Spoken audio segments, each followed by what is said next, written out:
अगर आप सैनिक और नवोदय की तैयारी कर रहे हैं तो ये क्वेश्चन जो है आप लोग के लिए इम्पोर्टेंट है। ये परीक्षा में आप लोग के लिए इम्पोर्टेंट क्वेश्चन आज आप लोग को दिया जा रहा है। तो चलते हैं टॉप 20 क्वेश्चन की ओर। तो ये वीडियो आप लोग ज़रूर देखिएगा और अपने दोस्तों को भी ज़रूर शेयर कर दीजिएगा। निम्नलिखित में से कौन जीवाश्म ईंधन है? कौन एक जीवाश्म ईंधन है? कोयला, पेट्रोलियम, प्राकृतिक गैस या उपयुक्त सभी? तो मैंने आप लोग को बताया है कि उपयुक्त जहां सभी आए वहां आप लोग को टिक कर देना है कि जीवाश्म ईंधन जो है वो उपयुक्त सभी है। कोयला, पेट्रोलियम, प्राकृतिक गैस ये सभी जीवाश्म ईंधन है। दूसरा प्रश्न है कि निम्नलिखित में से कौन से संसाधन सीमित है? कौन से संसाधन जो है वो सीमित है? वायुमंडलीय वायु, कोयला, पेट्रोलियम और बी और सी दोनों। तो देखिए दोनों या सभी जहाँ भी दिखे आप लोग को टिक कर देना है कि संसाधन जो है वो सीमित है। कोयला और पेट्रोलियम ये अगर ख़त्म हो जाएगा तो फिर दोबारा नहीं बन पाएगा। अगला क्वेश्चन है कि निम्नलिखित में से कौन पेट्रोलियम शोधन से प्राप्त होता है? पेट्रोलियम शोधन से कौन प्राप्त होता है? तो देखिए पेट्रोलियम इसमें कह दिया है। तो यहाँ पर देखिए उपयुक्त सभी दिया हुआ है, लेकिन इसमें वायु को पेट्रोलियम से कोई मतलब नहीं है और वहीं जल को भी पेट्रोलियम से कोई मतलब नहीं है, इसलिए उपयुक्त सभी यहाँ पर नहीं होगा। पेट्रोलियम शोधन जो होगा वो पेट्रोलियम गैस से संबंधित है। इस तरीक़ा से आप लोग को पकड़ना है। तो बढ़ते हम अपने अगले प्रश्न पर। तो अगला प्रश्न है कि निम्नलिखित में से कौन कोयले का उत्पाद है? कौन जो है वो कोयले का उत्पाद है? कोयले का उत्पाद कह रहा है कोक, कोयला, कोल गैस और उपयुक्त सभी। तो मैंने कहा था कि ऑप्शन देखिए और उसका उत्तर कर लीजिए। इसका जो उत्तर होगा उपयुक्त सभी हो जाएगा। पेट्रोलियम के अभिलक्षण हैं। पेट्रोलियम के अभिलक्षण है गहरा तैलीय द्रव्य, अप्रिय गंध, ए और बी दोनों और इनमें से कोई नहीं। इसका सही जवाब देखिए। अब क्वेश्चन बोलने लगा कि हम हैं इसका उत्तर ए और बी दोनों। हमारा जो सूत्र है उस पर आप लोग लागू कीजिएगा, आप लोग का 100% सही हो जाएगा।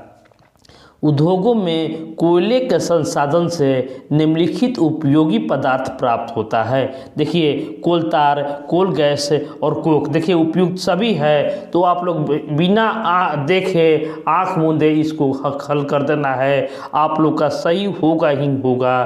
देखिए कोयले के संसाधन से प्राप्त होता है कोलतार, कोल गैस, कोक और उपयुक्त सभी चीज़ है जो प्राप्त होता है। कोक का अभिलक्षण क्या होता है? कोक का अभिलक्षण क्या होता है? कठोर पदार्थ, छिद्रित पदार्थ, काला पदार्थ या उपयुक्त सभी? देखिए फिर से पुनः उपयुक्त सभी आ गया। इसका सही जवाब होगा उपयुक्त सभी। मृत वनस्पतियों को कोयले में बदलने का मंद प्रक्रम क्या कहलाता है? कार्बनीकरण, ऑक्सीकरण, आयनीकरण और कार्बोक्सीकरण। तो इस प्रश्न का जो सही जवाब होगा कार्बनीकरण। इस प्रश्न का सही जवाब होगा। देखिए मृत वनस्पति के कोयले में बदलने का मंद प्रक्रम कहलाता है कार्बनीकरण।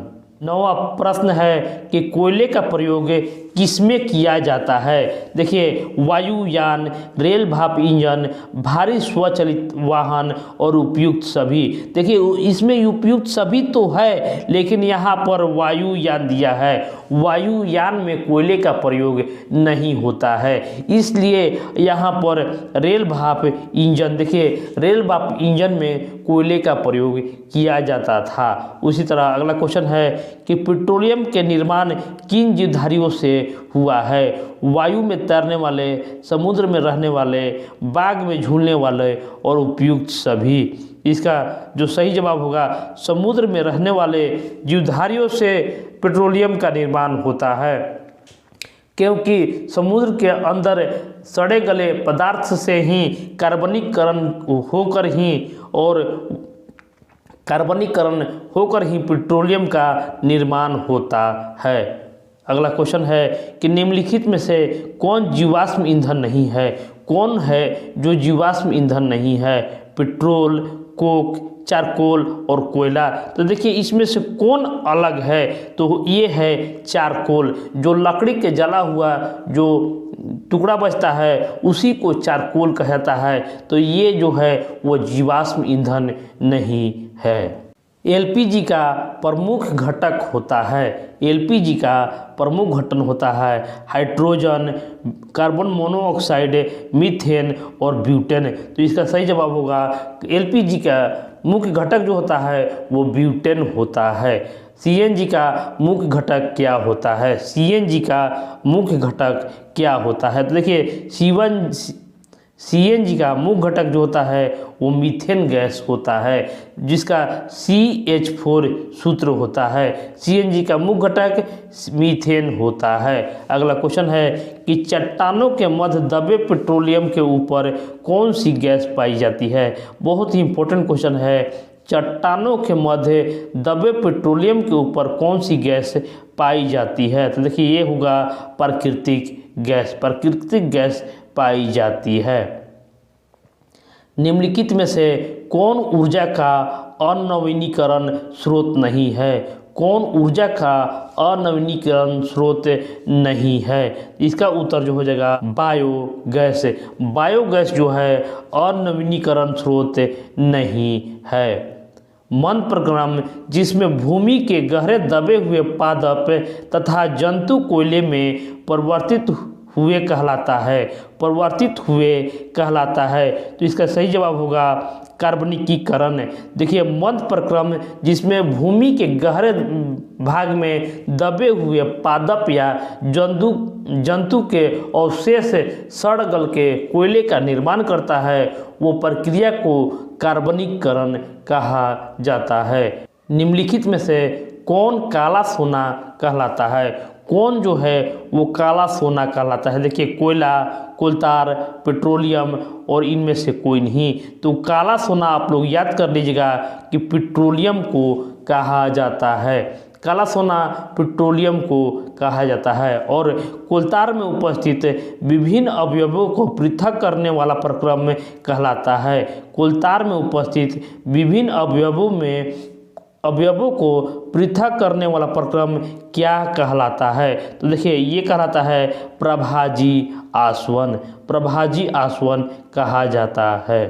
पेट्रोलियम शोधन के दौरान कौन प्रभाज के रूप में प्राप्त नहीं होता है? कौन प्रभाज के रूप में प्राप्त नहीं होता है? देखिए प्राकृतिक गैस जो है पेट्रोलियम शोधन के दौरान प्रभाज के रूप में नहीं पाया जाता है। अगला और लास्ट क्वेश्चन आप लोग के बीच है कि निम्नलिखित में से कौन ऊर्जा का नवीनीकरण प्राकृतिक स्रोत है? ऊर्जा का नवीनीकरण स्रोत कौन सा है? कोयला, पेट्रोलियम, जल और जंगल। तो देखिए नवीनीकरण स्रोत जो होगा वो जल है। तो इस वीडियो को आप लोग ज़्यादा से ज़्यादा लोगों तक ज़रूर शेयर कीजिएगा, लाइक कीजिएगा और चैनल को सब्सक्राइब कीजिएगा। धन्यवाद।